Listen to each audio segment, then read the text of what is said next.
Temos uma novidade, deixo o convite a quem está por Lisboa no próximo dia 21 de fevereiro, sexta-feira, pelas 7 da noite, vamos gravar um episódio do Humor à Primeira Vista ao vivo na FNAC do Colombo. Sexta-feira, 21 de fevereiro, 7 da noite, na FNAC do Colombo. Vou conversar com o humorista Guilherme Duarte, obviamente a propósito do seu novo solo de stand-up Matrioshka. Vemo-nos lá. Pastor de humoristas no Inimigo Público desde a fundação, comentador no Eixo do Mal quase desde o início. Luís Pedro Nunes não é humorista, é diretor do jornal satírico Inimigo Público. No entanto, o que não aconteceu e podia ter acontecido deixou de ser relevante. Ainda estamos no início do novo mandato de Donald Trump e o presidente americano já ameaçou novamente humoristas de programas de late night e as respectivas estações televisivas. Como é que a sátira pode continuar a reinventar-se quando as personagens já se satirizam a si mesmas? Para conversar sobre estes temas, tenho comigo o Luís Pedro Nunes. Bem-vindo, obrigado. Olá, obrigado pelo convite. Humor à primeira vista.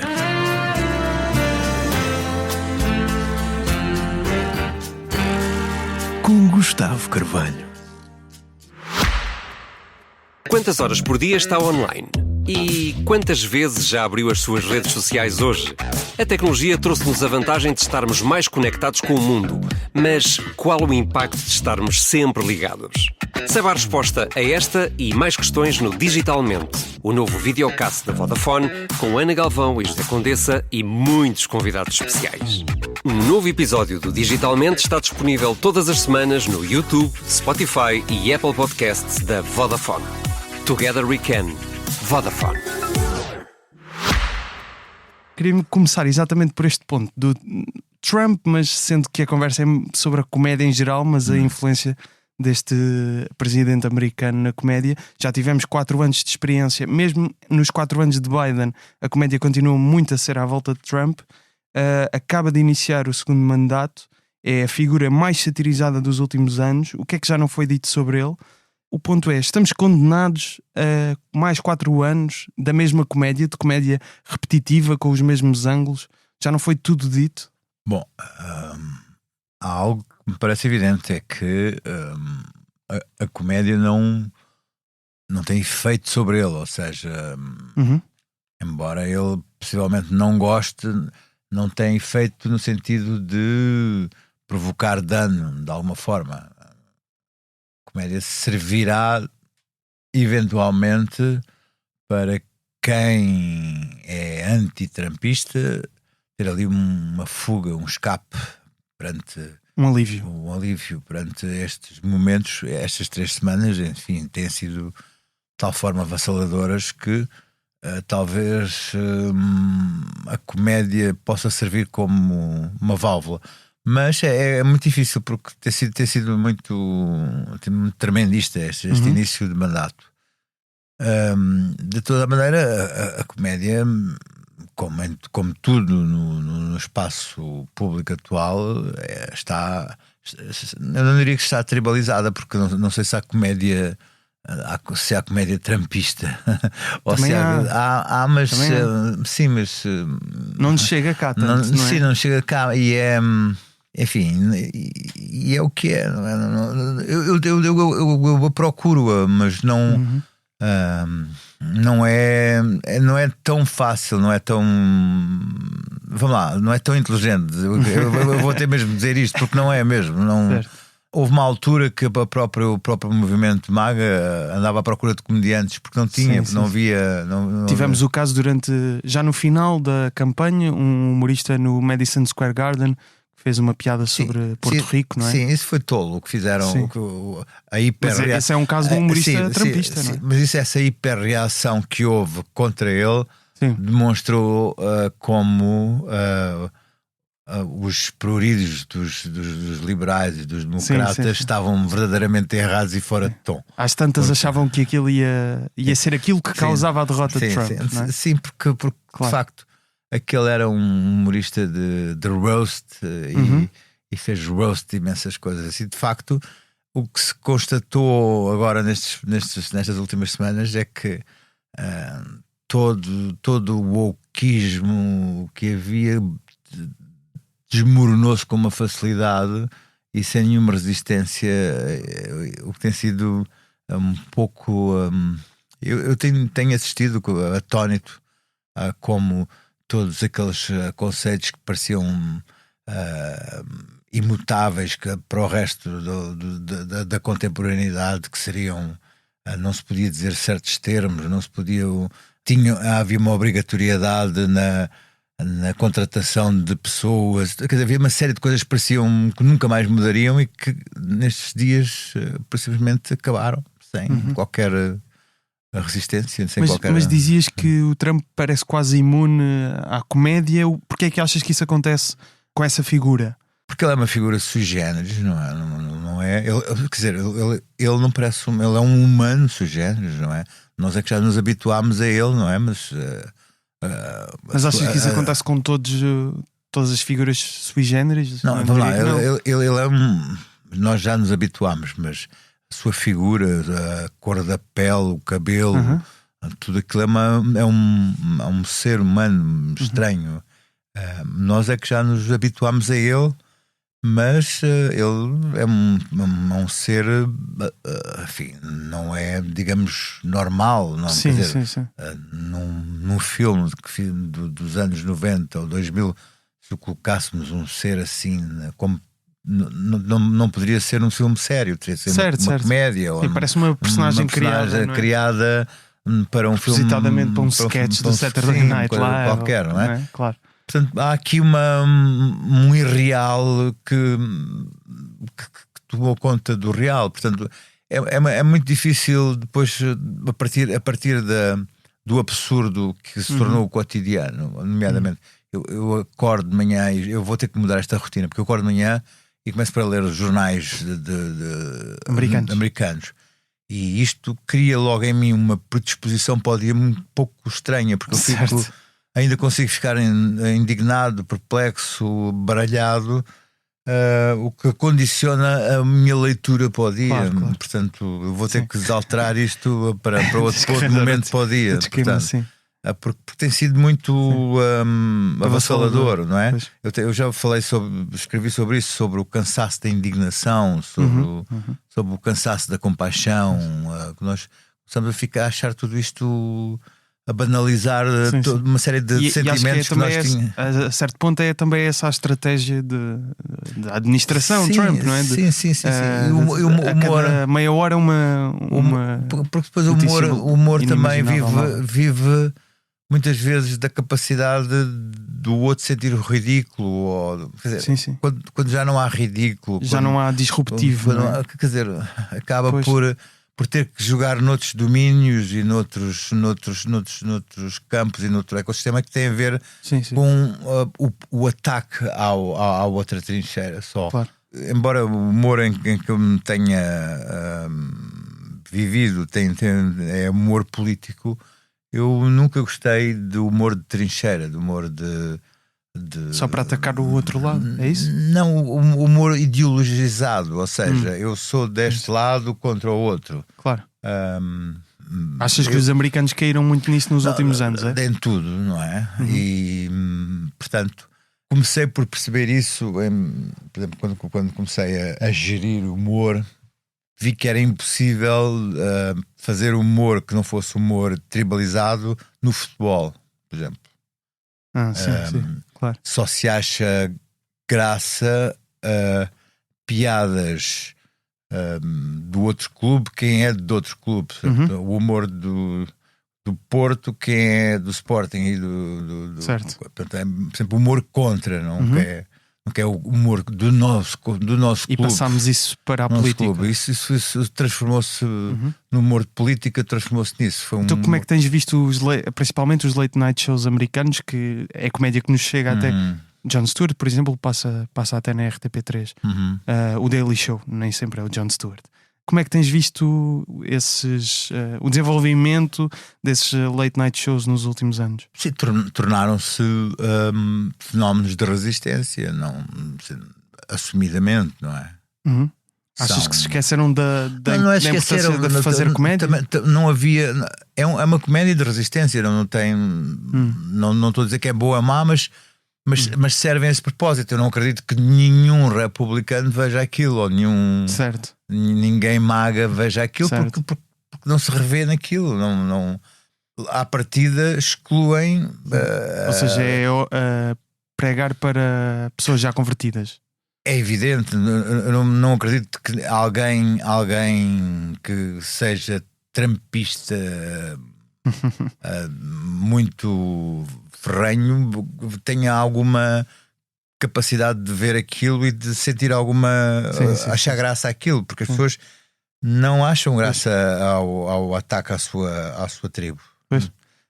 E nisso há uma série de coisas que se dizem sobre o humor que já não são válidas. Aquela coisa, a capacidade de rir de nós próprios é a maior treta. Já não tem isso? Não, e os portugueses então nunca tiveram. É um chavão que se diz que é falsíssimo. Não tem. Olha, e quem tem ainda menor capacidade de rir de si próprio são os humoristas. Não tem nenhum. As pessoas com menos capacidade de encaixar piadas são os humoristas. Os americanos têm uma coisa sobre roasts que eu acho admirável, enfim, no sentido de algumas pessoas se exporem ali àquele apedrejamento. Mas os humoristas em si, enquanto tribo fechada e cheia de coisas entre eles, idiosincrasias, sim, não têm capacidade nenhuma de encaixar uma piada sobre os próprios. Não, pensar nisso. São uma espécie que não. Porquê é que achas que isso acontece? Porque são muito sensíveis em relação a si próprios. Não tem são uma série de sensibilidades pessoais. Pessoas com características muito específicas. Eu não trabalho com uma equipa há muitos anos. E cada vez mais reduzida. E são pessoas que eu admiro profundamente pela capacidade que têm de se reinventar e de escrever semanalmente. Lá podemos falar disso mais tarde. Agora, os humoristas em si, do que eu vou conhecendo deles, e que são pessoas com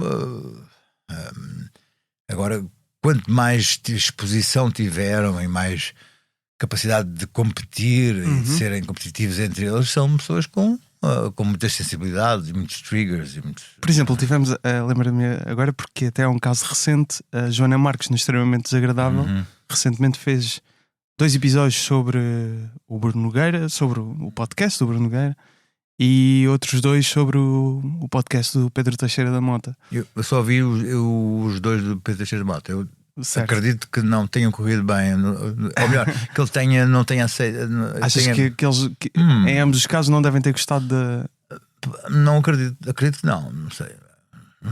Acho que não faço ideia, mas normalmente não têm capacidade de encaixe. Não vou falar desses 2 casos, claro. Mas os humoristas.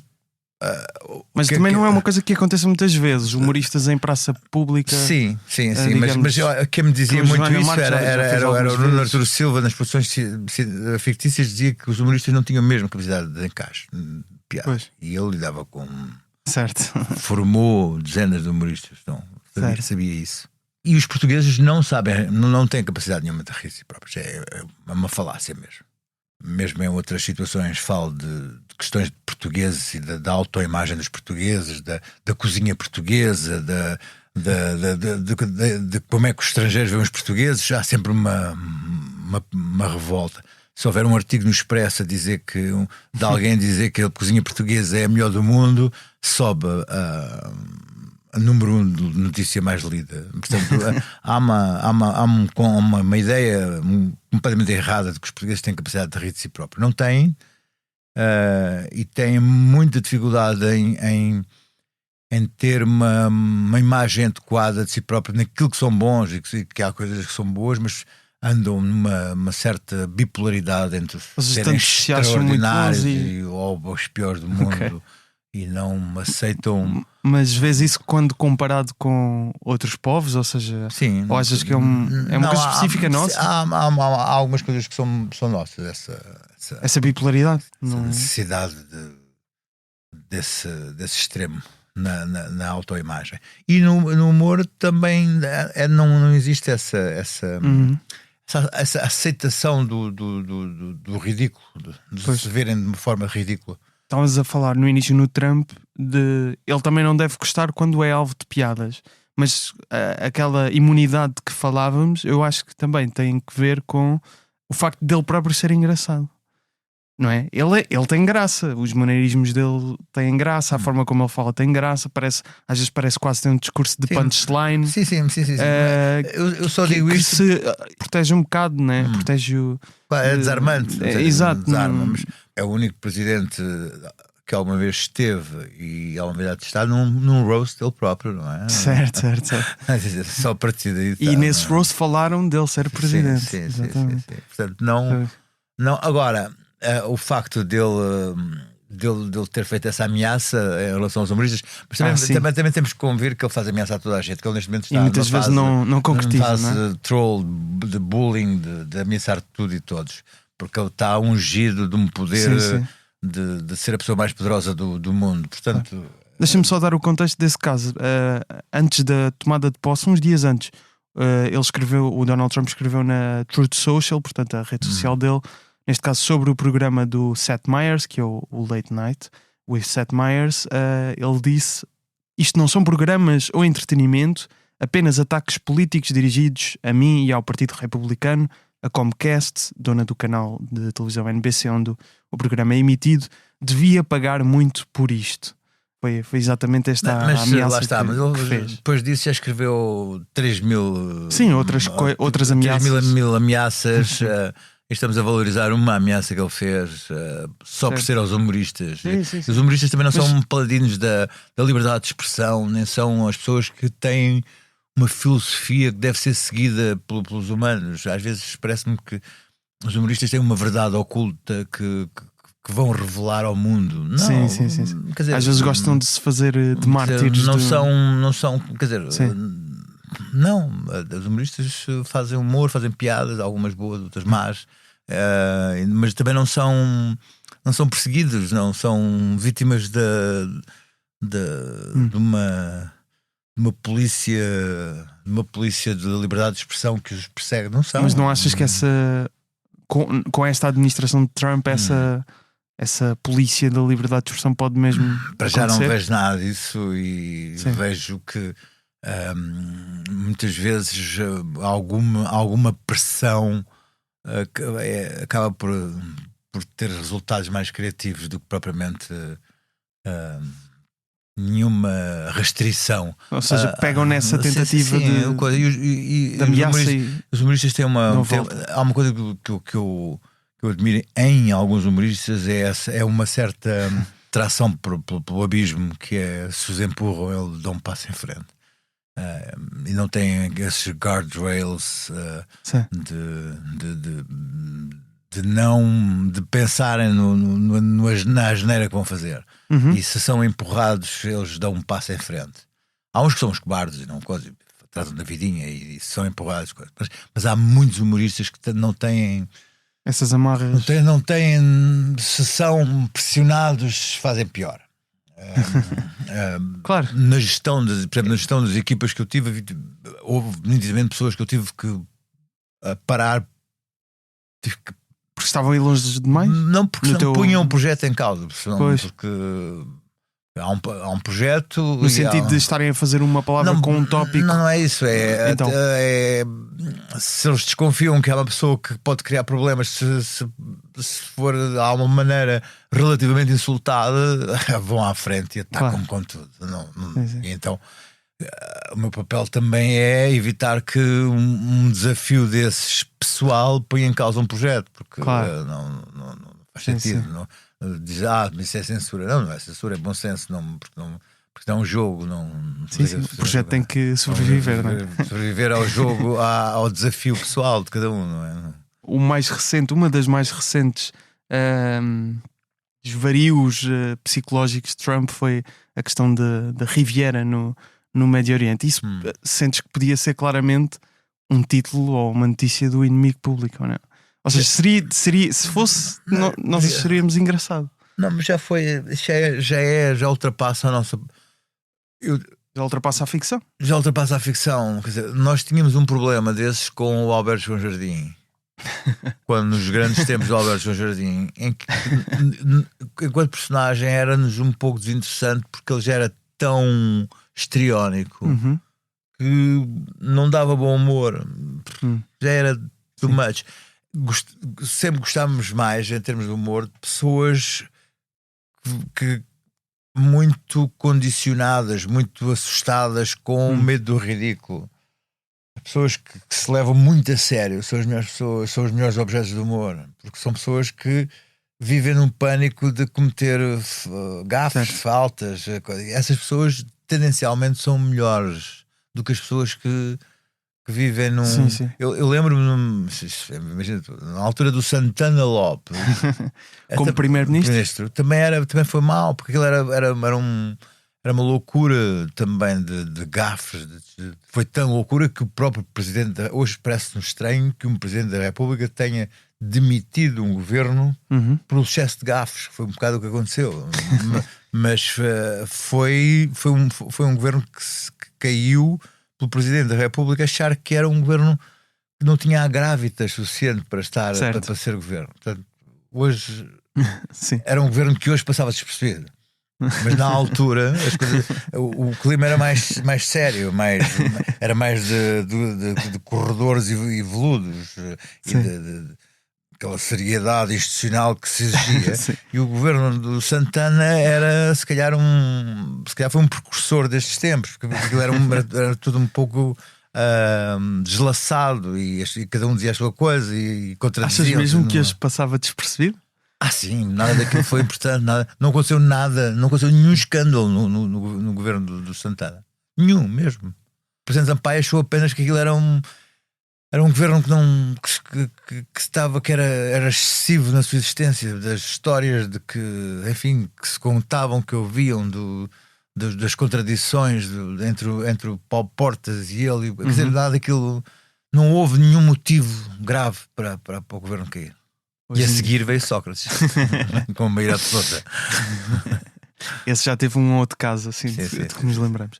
Cá em Portugal, o trabalho do Inimigo Público obviamente também não é focado no Trump.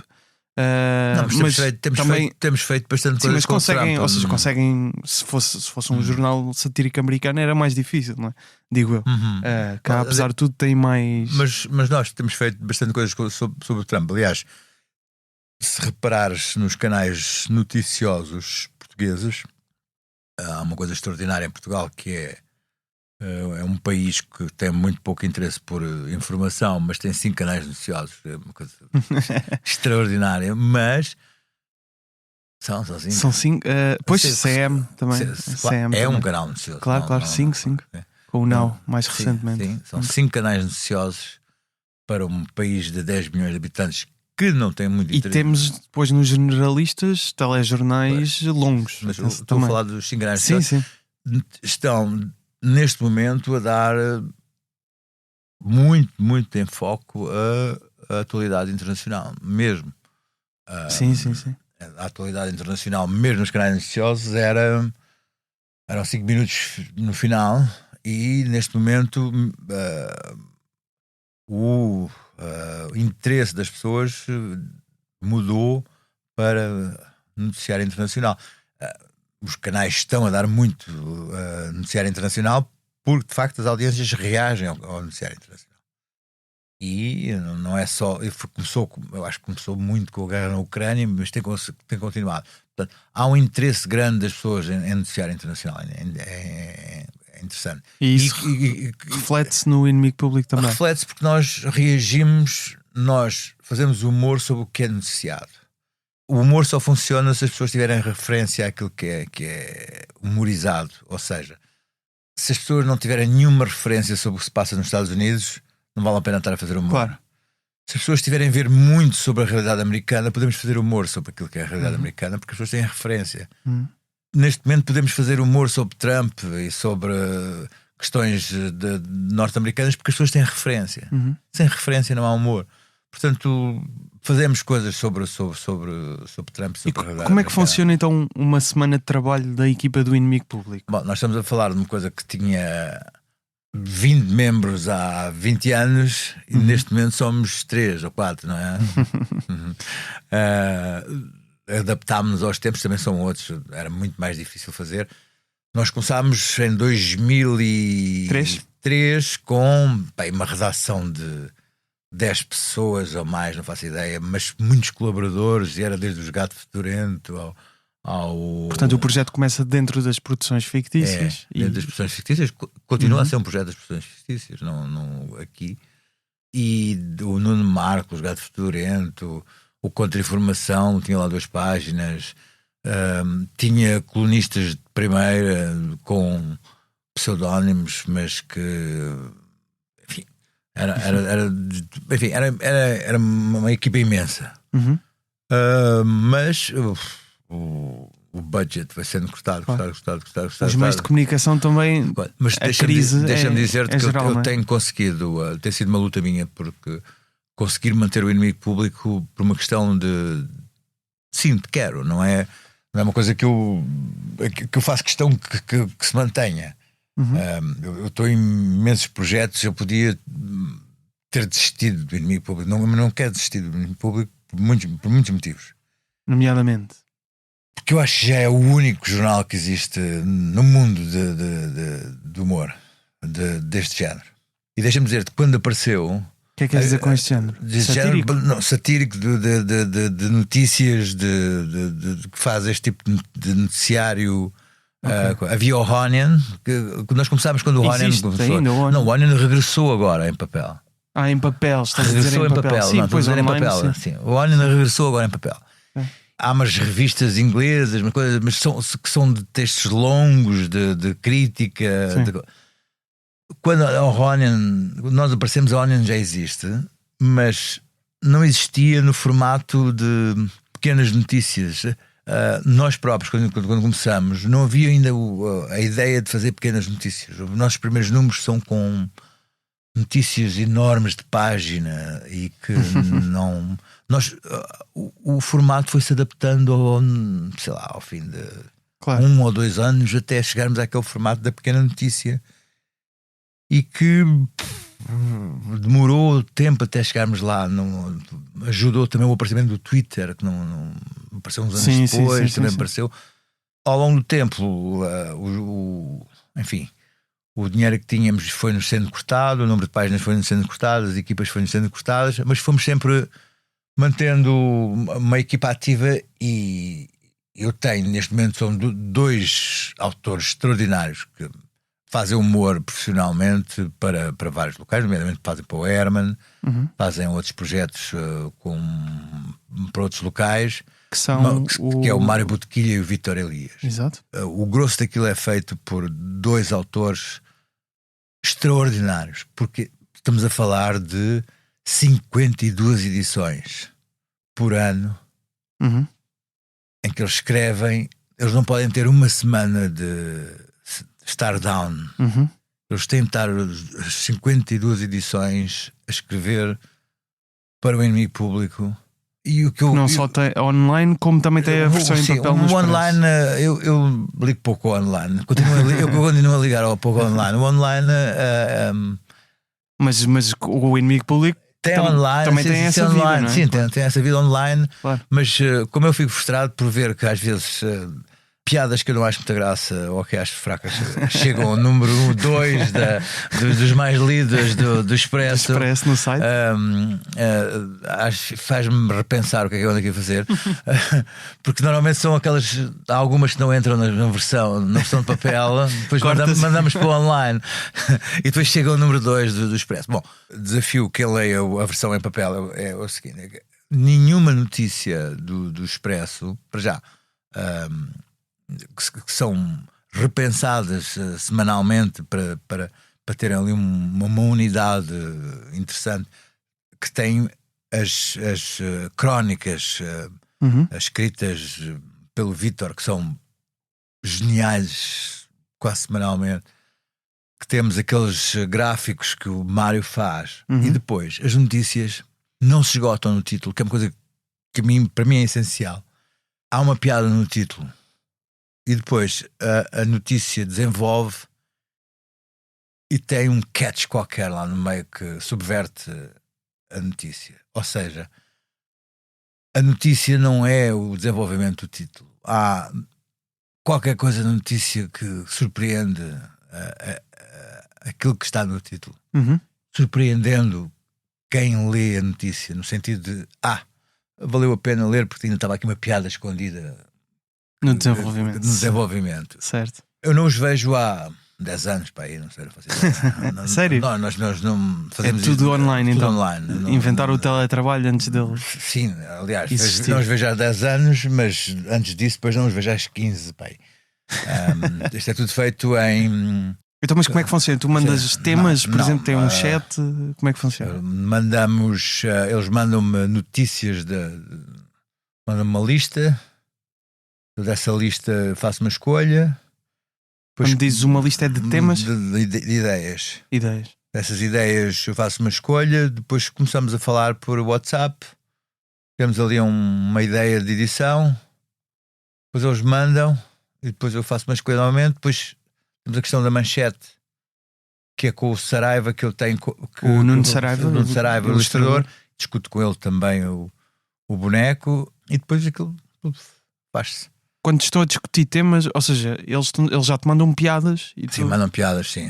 Mas já há uma gestão é difícil neste sentido, é que nós fechamos a edição à terça-feira para sair sexta-feira. Portanto, é sempre o chamado. Então hoje até estamos a gravar uma terça-feira, já fechaste? Não, vou fechar. Fechar hoje vou escolher os temas para saírem sexta-feira. Ok. Portanto, isto é sempre um exercício de morteiro. Ou seja, eu tenho que calcular o que é que vai ter graça, o que é que vai estar a dar na sexta-feira, qual vai ser um tema relevante ainda sexta-feira, e imaginar o que é que sexta-feira ainda tem graça. Portanto, é adivinhação, é um bocado. Não, é técnica já, é técnica e prática, porque sempre foi assim. Mas se acontecer, se a notícia da semana acontece à quarta, já foste? Não, porque está-se a volta à coisa. Tem sempre maneira. Nós já vivemos tudo, já vivemos jogos da seleção dramáticos, já vivemos acontecimentos terríveis que eram à quinta e já o jornal está fechado. E ainda dá para alterar qualquer coisa? Não, dá para contornar, ter inteligência para contornar e ninguém reparar. Porque ninguém repara. Como? Como? Pois, sim, como? Faz. Nós só tivemos uma vez uma situação muito dramática, foi que a pessoa que estava na capa morreu. E aí houve uma coisa. Mas saiu. Não, conseguimos ainda mudar a capa. Boa. Foi o Sousa Franco. Nós tínhamos o Sousa Franco na capa, com a sua orelha esquisita, com tudo, e ele está a fazer campanha eleitoral numa feira e morre nesse dia. No dia em que o jornal já está fechado. Aí tiveram que fazer uma coisa nova. Conseguimos ir à gráfica e alterar a capa e tirar a notícia, mas claro, foi um drama mau. Agora estamos a falar de um jornal que teve várias vidas, não é? Tivemos várias vidas. Mas todas estas mudanças que o projeto foi tendo, também estás a dizer, o budget foi-se. Não, mas nós tivemos galas, fizemos 2 galas no Tivoli e correram lindamente e foram televisionadas. Ok. Tivemos, eu não consigo lembrar-me tudo. Aliás, eu vou dizer uma coisa: eu não tenho um único inimigo público em casa. 22 anos. Não tenho um único inimigo público em casa, um único jornal. Não tenho um sequer, nunca guardei. O jornal não vais sentir falta? Daqui a uns anos? Eu também não tenho nenhuma reportagem minha da vida toda, nunca guardei nenhuma. A sério? Sim, os prémios, ganhámos prémios. Mas há tantas mesmo para uma questão de arquivo, queres mostrar alguma coisa a alguém e não consegues puxar. Eu imaginei na minha credulidade que haveria chegado a uma altura que uma pessoa fazia assim no computador e aparecia tudo. Mas só que os jornais não fizeram, não digitalizaram os anos 90 E os outros, como o Expresso, que tinham isso guardado, foram vítimas de hackers e perderam tudo. Portanto, não tem nada, não sou um homem sem legado, mas também não me chatei, não tem graça. E os prémios que o Inimigo Público ganhou 2 prémios de melhor suplemento, não sei quem ficou com ele, também não é dramático. Mas hoje em dia fazemos isto só com 2 pessoas e se uma fica doente, já aconteceu. O outro e arranjo 2 iniciais diferentes do nome. Se ele é Mário, José, Botequilha, Afonso, depois fica o JA, que é o José Afonso, que é para não ser tudo MB. Mas às vezes também escreves, ou não? Não, nunca? Eu fiz uma questão de nunca escrevi uma linha para o Inimigo Público. Ok, achava que às vezes davas uma perninha. Não, mas não hipervalorizo o meu papel, mas também não desvalorizo o meu papel enquanto diretor. Não é isso, não é como coisa, é como pessoa de humor. Vamos lá ver uma coisa: todas as ideias de manchete praticamente são minhas, ou enfim, elas são minhas, são com o Mário, com quem tenho uma relação com outra. Agora, não sou humorista. Sim. E assumo aquela coisa de fazer a gestão de pessoas, de humoristas, que é uma coisa. Certo. Que se não o fosse pastor de humoristas, como já referiste algumas vezes. Disse uma vez, mas também acho que é. Mas tem graça. Tem graça, mas também não quero parecer ofensivo para os humoristas que são. Não, o Mário e o Vítor não se ofendem. Mas eu estava-te a perguntar, como pelo método de trabalho, esta questão de, tendo essa posição, não é? Tu é que tens que garantir que à sexta-feira há um jornal feito. Muitas vezes eles mandam-te piadas, mandam-te temas. Tu às vezes tens que dizer ao Mário, ao Vítor: atenção, eu acho que isto não tem graça, certo? Não. E não é uma coisa que os humoristas me parece que levem muito facilmente. Já trabalham comigo há anos suficientes para já não há prioridades em dizer isto não tem graça. Por exemplo, graça. a semana passada mandei para trás a crónica e o Vítor escreveu sempre sem drama, sem problema. Não vai. Já são muitos anos. Agora, e no que é que te baseias para tomar essas decisões? É gosto pessoal? Não, é a sensação de que eu acho que tem graça e vai funcionar. Agora, eu posso estar profundamente errado. Aliás, eu vejo às vezes que estou profundamente errado quando vejo uma piada do Inimigo Público no Facebook, no Twitter, sim, estar com 1000 gostos e eu achar que aquilo é uma coisa absolutamente sem graça. Mas não posso fazer nada. Agora, eles próprios, obviamente, que já adaptaram aquilo que fazem àquilo que acham que eu acho que tem graça. Portanto, agora, não é o meu gosto, é aquilo que eu acho. Aquilo tem que ter o que eu acho que tem graça, tem que ter o mínimo de conexão com a realidade. Quer dizer, aquelas coisas completamente desligadas. Quer dizer, se está a falar de um político e aquilo não tem o mínimo de ligação com o que foi o seu passado político, ou não tem a ver nada com a personalidade dele, claro. ou se aquilo não bate certo, eu não sei também. Ou seja, se não houver um mínimo de conexão com a realidade, a premissa, exatamente, tem que estar lá. Porque senão também não acho absurdo. Claro. E a perguntar, nesse trabalho, vou usar novamente a expressão, porque tem uma imagem engraçada, imaginar-te a pastar humoristas.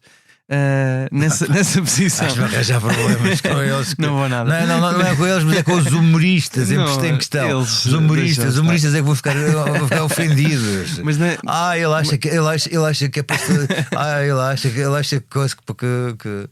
Mas nessa, ou seja, nesse trabalho que tens efetivamente de ter que muitas vezes usar um filtro para dizer, opá, eu acho que isto tem mais graça do que isto. De alguma forma, eu conhecendo a estirpe dos humoristas, muito facilmente diziam: mas quem é que és tu para estar a dizer que isto tem piada? Pode ser. Mas a minha questão é: que características é que achas que tens no teu trabalho e que o Vítor e o Mário já reconhecem em ti como bom avaliador desse trabalho? Bom, para já há não sendo humorista. Há uma coisa que é outra premissa, que é o seguinte: é que eles podem pensar tudo sem colocar eles próprios retrangas, ou seja, têm a liberdade toda para pensar o que quiserem.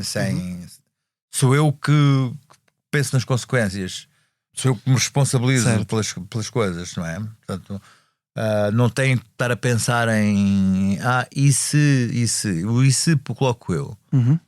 Depois, sim, sou eu que penso no bolo e crio o bolo com os ovos.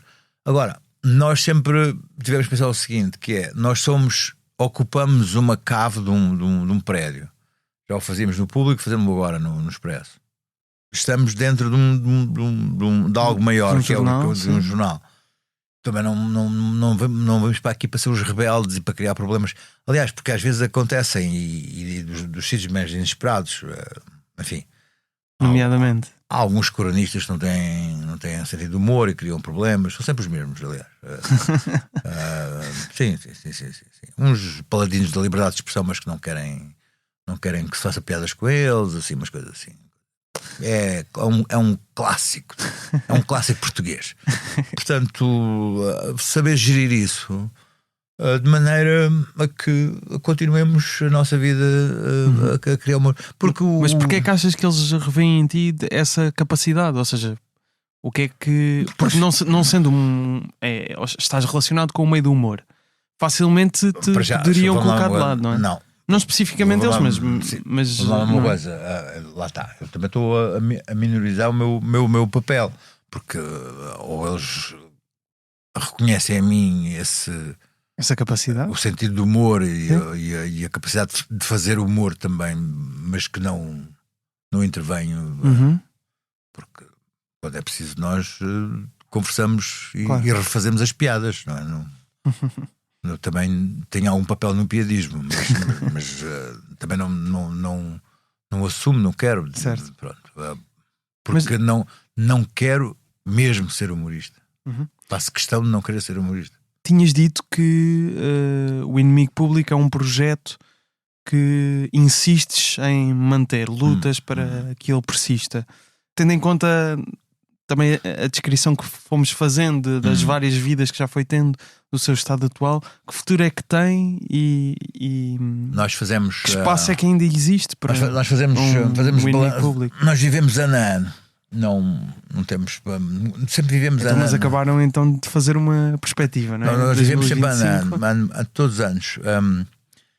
Porque quando dizes vivem ano a ano é que podem acabar no final de cada ano, basicamente. Desde 2000 e sabes que nós ao fim de 3 números saiu texto tremendista contra nós do Emílio Rangel a dizer que nós iríamos durar um mês, dado a chusma de processos que íamos ter e que íamos ser uma catástrofe para o público, dado os processos que íamos ter. 22 anos depois nós não tivemos ainda nenhum processo. Até hoje nunca tivemos nenhum processo. Já houve ameaças, não é? Sim, houve ameaças, mas normalmente serve como isso mesmo, como ameaça. Sim.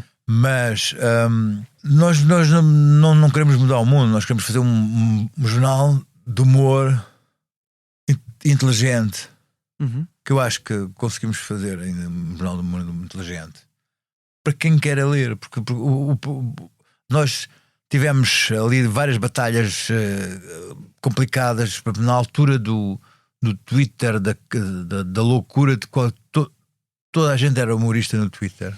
Sim. E nenhum de nós estava no Twitter. Pois. Por vários motivos. O Vítor e o Mário nunca tiveram contas no Twitter, nem estão no Twitter. E eles não estão por um motivo, porque se têm uma piada e depois entram no Twitter e vem uma piada igual, dizem assim, e agora, o que é que eu faço? Porque a realidade portuguesa é muito pequena. O humor é uma técnica. É natural que, a partir de uma realidade pequena e da aplicação de determinadas técnicas humorísticas, se criem o mesmo tipo de piadas. Aliás, eles mandam muitas vezes as listas e mandam-me piadas exatamente iguais. Eles, não faço ideia onde é que eles vivem, mas vivem a 100 km de distância um do outro. Mas mandam-me exatamente piadas iguais, porque a realidade é aquela. As técnicas do humor são estruturas de pensamento são semelhantes, que se aplicam e as piadas vêm. Portanto, eles não querem prejudicar o trabalho deles, dizendo assim: bom, eu entro no Twitter e vou descobrir piadas que eu já pensei. O que acontece é que a piada está lá terça-feira e eu vou pô-la na lista terça-feira à noite. Mas isso é um equilíbrio difícil de gerir, que eu percebo que não queiram ter o conhecimento dessa piada, mas depois pode acontecer um leitor, sei lá, na quarta à noite está a navegar no Twitter e encontra e depois tem a mesma lógica de piada. E o que ele diz é o seguinte: a mim o que me interessa é a minha consciência, é que eu não Sim, não, eu estou a estou dizer como, ou seja, para o leitor já deixa aquele ângulo deixa de ser novidade para sim, para o leitor, mas tem que ponderar o que é que vale mais. Sim, a sanidade mental. Exato, Sim, é porque claro. eu aí tinha que desistir da minha piada. Pois, eu sei. Se eu não souber, eu vou manter-me firme na minha piada e vou desenvolvê-la, vou ficar com ela. Quantas piadas é que eu vou desistir se estiver no Twitter? Não é? Então não estão no Twitter. O que eu acho uma coisa, eu estou no Twitter quando o Trump está no poder, agora menos, porque o Trump também não está, mas com uma conta da Maria Josefa, vai lá só para ver o que é que o Trump diz e pouco mais, porque eu não tenho. Acho o Twitter uma coisa tóxica, claro, completamente. sim. Acho que aquilo cada vez mais me adoece, fico doente com o Twitter. Mas tinha-te perguntado que espaço e futuro é que ainda existe para o inimigo público. Já percebemos as dificuldades que a qualquer ano pode. Não, mas isso é como tudo. A minha vida pode acabar em qualquer ano. Escuta, não é a vida em si, é a minha vida mediática. O eixo pode acabar. Mas percebes a que. minha crónica pode acabar. Mas percebes que é mais. Por exemplo, o eixo já tem um público fiel há muito tempo. É um dos programas de documentário político os mais. Os programas podem acabar do momento. Claro, pode, sim, mas o inimigo também é um projeto que existe há 20 e tal anos, que tem nome, tem uma coisa, é uma instituição, também pode manter-se ou não. Enquanto houver jornais, eu sempre apostei mais no papel e sempre acarinho mais o inimigo em papel. E acho que gosto de fazer aquilo em papel. Porque eu acho que existe um excesso do humor online. O humor está poliexistente, omnipresente em todo lado. As piadas são o humor.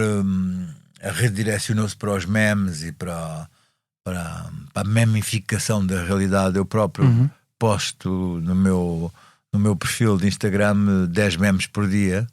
Portanto, acho que o humor se recondicionou a uma imagem com uma frase. O tipo de humor que existe no meio no medium que é o jornal é um humor de uma notícia escrita.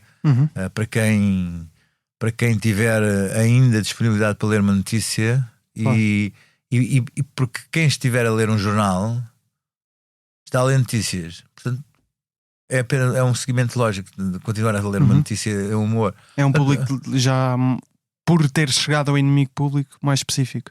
Mas sem ter a referência do que acabou de ler no jornal, também não faz muito sentido estar a ler o.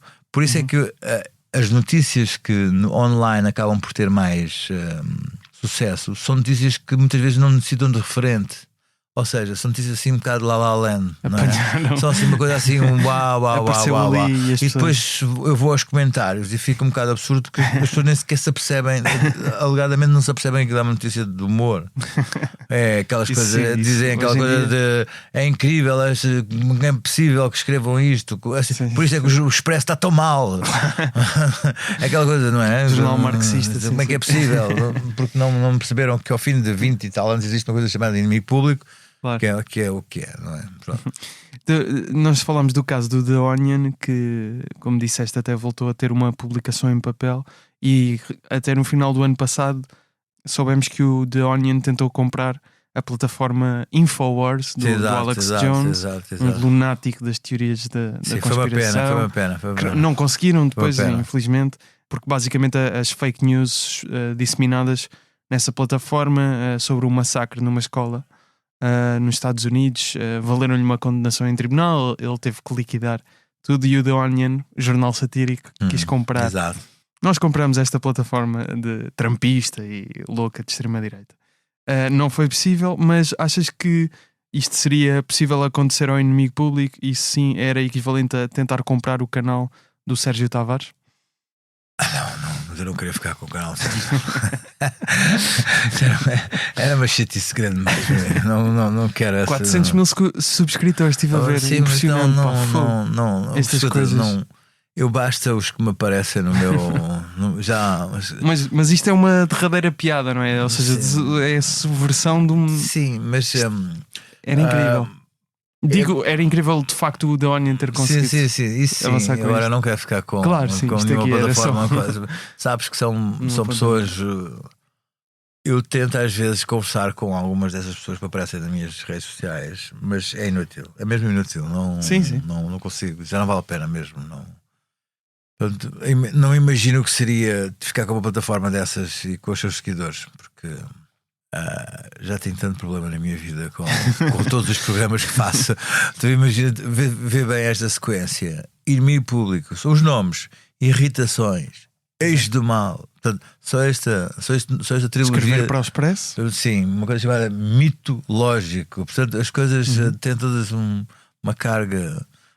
Também escrevo uma crónica no GQ de sexo, se chama Pelo Buraco da Fechadura.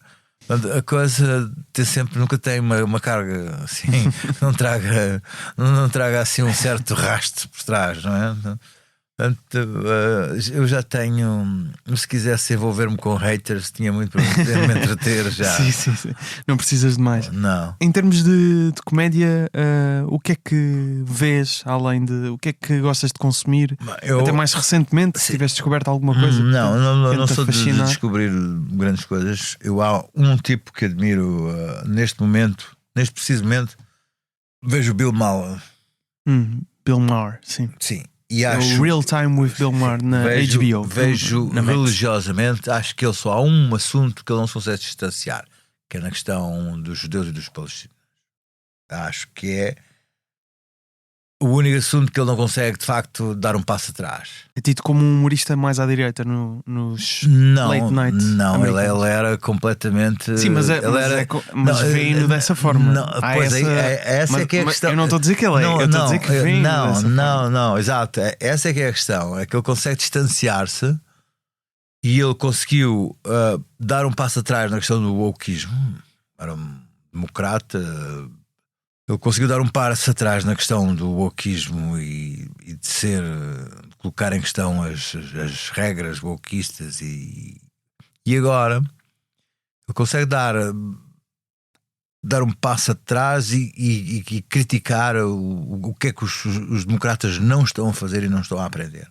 E, por exemplo, eu acho que ele, nesse sentido, está a ter uma estratégia muito mais inteligente do que estão a fazer os outros, mas ele é um programa político diferente, convidado. Sim.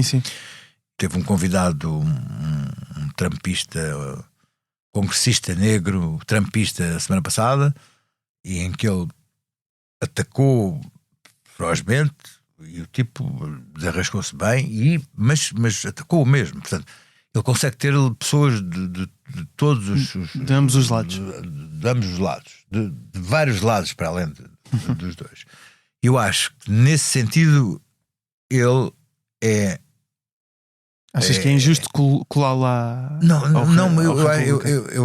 Ele não é republicano. Sim.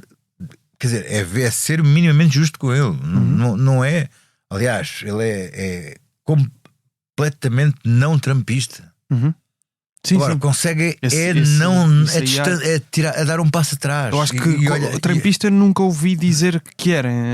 Ele consegue dar um passo atrás e olhar para a realidade sem ser dessa forma imersa. À exceção da questão judaico-palestiniana, em que ele é completamente pró-Israel, de uma forma que eu acho que ele não consegue ser minimamente imparcial. Não consegue. Aí não é mesmo. Ele é judeu também e isso também tira-lhe ali um pouco. Claro. Agora, da mesma maneira que o John Oliver é completamente pró-Palestina e também não consegue ver minimamente as coisas do lado judeu, no israelita, é deliberada e de uma forma empenhada pró-palestiniano na maneira como vê a realidade. Agora, eu acho que o Bill Maher é um exemplo de quem consegue, no humor, ir evoluindo no sentido de não se deixar agarrar por uma facção. Sinceramente, acho que é ver com atenção. Eu que sou anti-trumpista a um ponto de ficar todas as manhãs a necessitar de um Victan, eu reconheço nele essa inteligência de tentar ver as coisas de uma forma mais distanciada. Claro. Desafio-te a ver o último da semana que passou. E eu estava aqui a procurar, não me lembro do nome, mas sei que ele também lançou recentemente um especial de stand-up. Também está na HBO. Eu tenho mais interesse pelo ele também é mais reconhecido pelo programa que já faz há bastante tempo, há vários anos. Então sugiro até terminarmos com um excerto do programa do Bill Maher.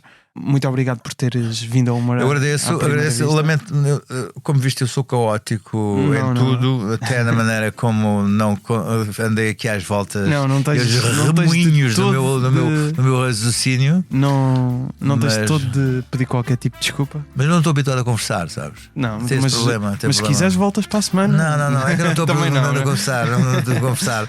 Então, mas se sentires necessidade, dou-se um saltinho para ali, depois volto para trás. Se quiseres vir para o mundo dos podcasts, tens aqui uma porta aberta. Talvez não.